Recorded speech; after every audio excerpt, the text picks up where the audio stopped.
o Dallagnol e o Moro chegam a falar o seguinte, Rovaidri, seria ideal que eles conseguissem promover uma limpeza no Congresso.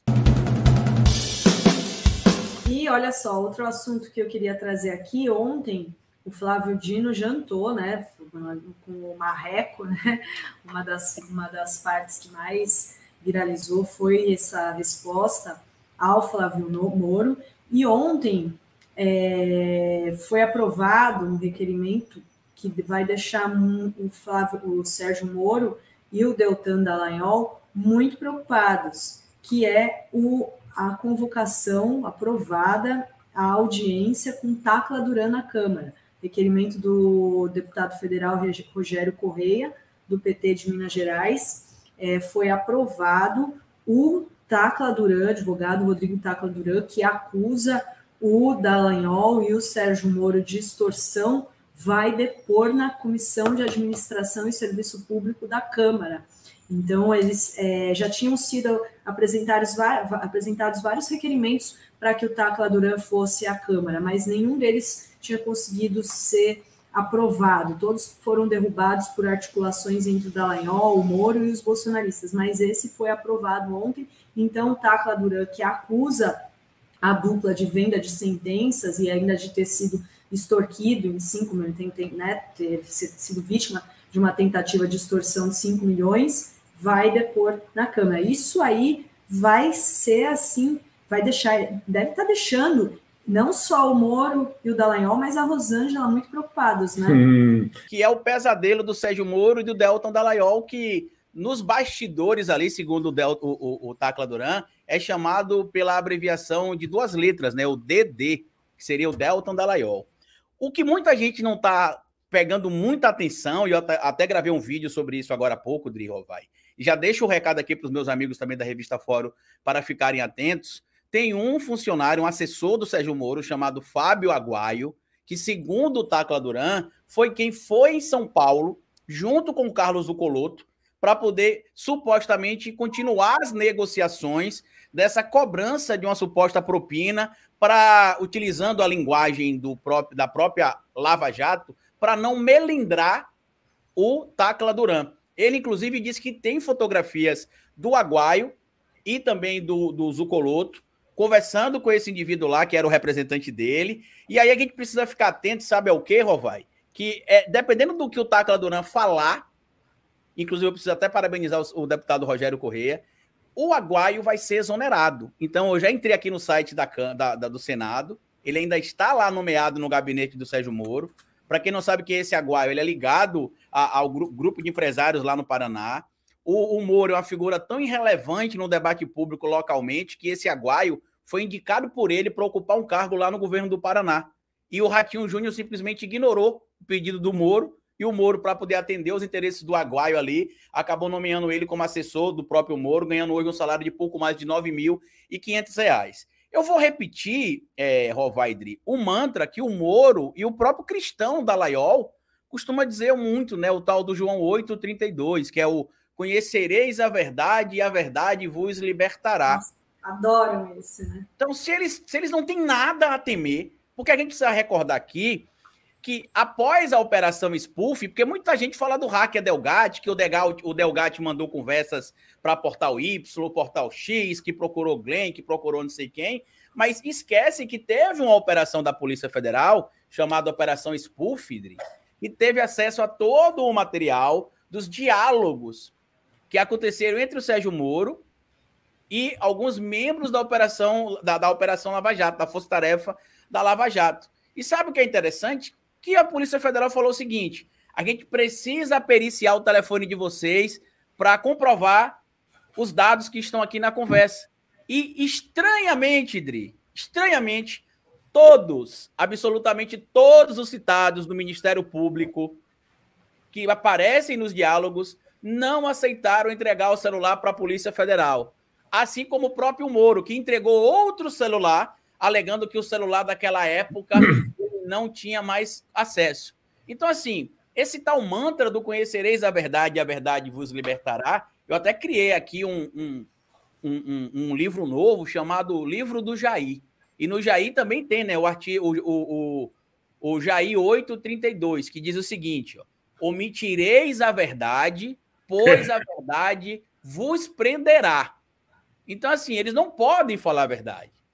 Então, é questão de tempo, as pessoas até questionam por que não foi preso ainda fulano, por que o Bolsonaro não foi preso, porque é diferente do Moro e do Dallagnol, porque a gente estava tão acostumado em a justiça ser feita atropelando os devidos processos legais, que quando a gente vê tudo sendo seguido ali corretamente, as pessoas questionam. Ah, por que o Bolsonaro não foi preso? Ah, por que o Moro não foi punido? Aguardem, aguardem, porque a resposta é bem simples. Por que uma figura que não deve nada tem medo que uma pessoa que é supostamente só mentirosa tenha a provar?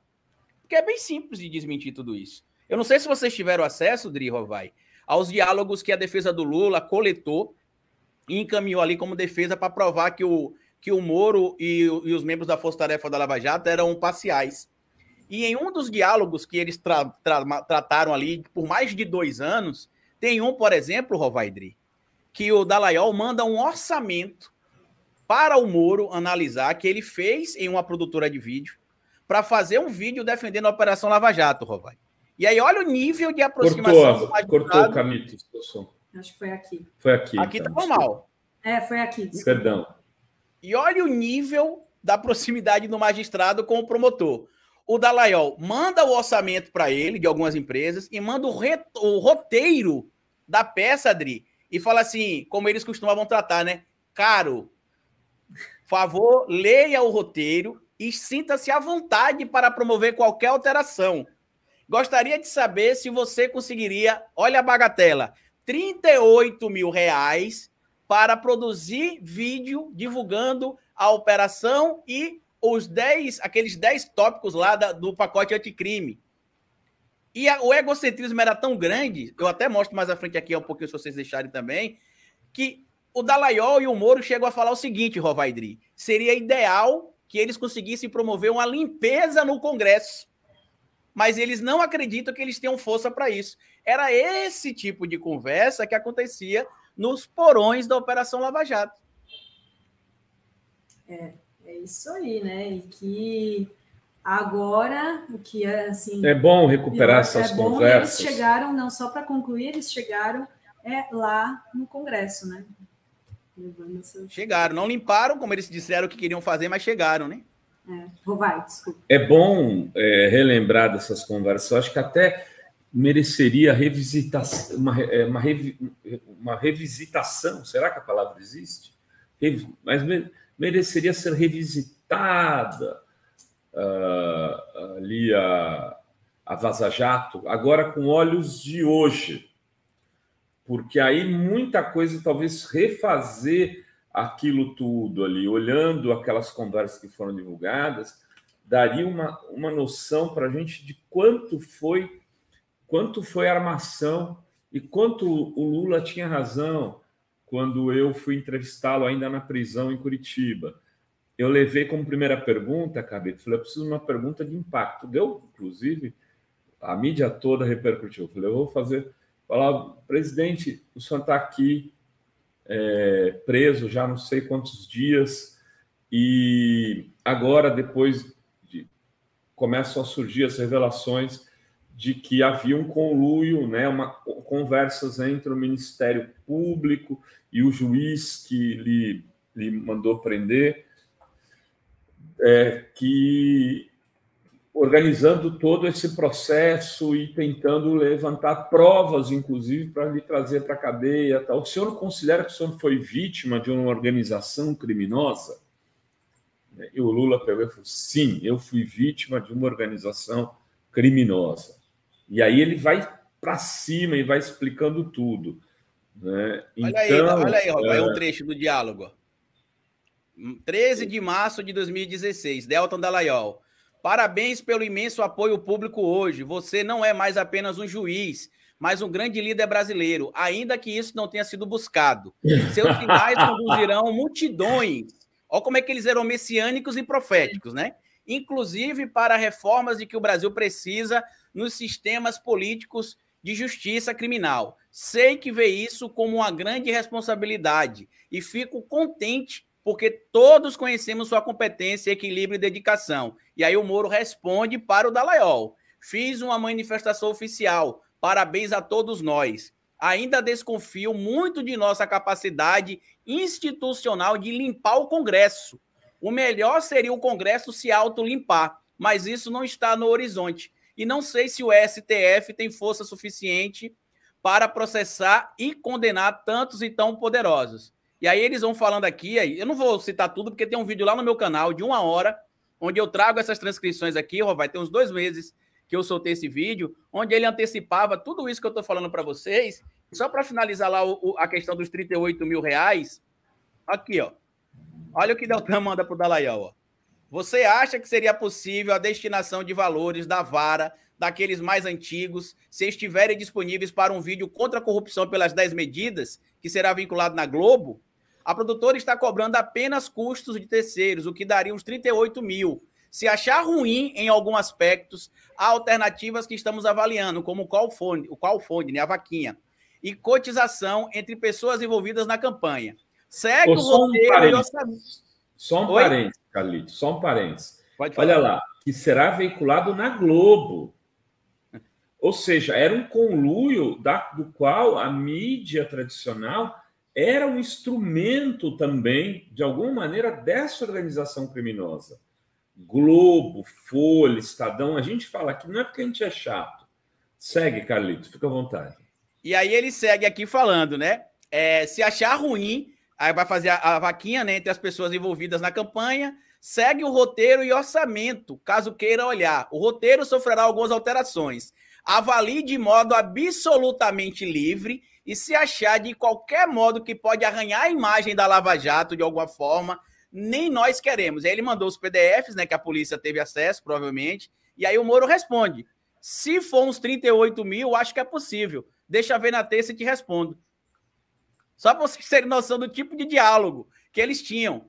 Tá? Isso aqui foi parte do material que a defesa do Lula teve acesso. Se não me engano, Rovai, o doutor Zanin e a equipe dele tiveram acesso ali a 7 terabytes, se não me falha a memória, de informações de diálogos. Aí são só alguns. Mas lá na frente, por exemplo, desses diálogos, inclusive quem não viu ainda esse vídeo no meu canal, veja, é um vídeo que tem 57 minutos, onde eu desmascaro lá tudo que aconteceu na Operação Lava Jato, etapa por etapa, os diálogos do Moro com o Dallagnol, inclusive as reuniões ou eventos públicos, que o Moro aparecia com figuras investigadas na Operação Lava Jato, como o Aécio Neves, inclusive, só para o público entender o tipo de situação. E lá mais na frente, quando tem aquela situação do grampo da Dilma, que o Moro ignorou a lei e vazou aquele diálogo do Lula com a Dilma, no grupo lá da Operação Lava Jato, alguns procuradores se manifestaram contrário ao Moro, dizendo que o que ele fez era ilegal. E aí a patota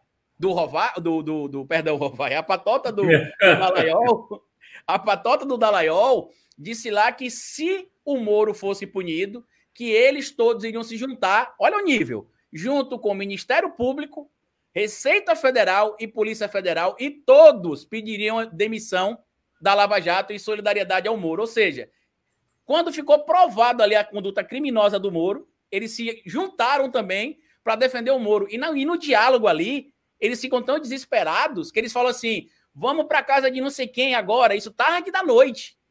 E aí compartilham foto da Avenida Paulista lotada, compartilham ataques ali ao Lula. É tanta coisa absurda que só quem teve acesso a esses diálogos vai entender. Porque a mídia tradicional não mostrou esses diálogos como a gente está mostrando aqui não, Rovai. Eles mostraram pequenos fragmentos. Foram 3 anos praticamente de conversas entre Moro, Dallagnol e membros do Ministério Público.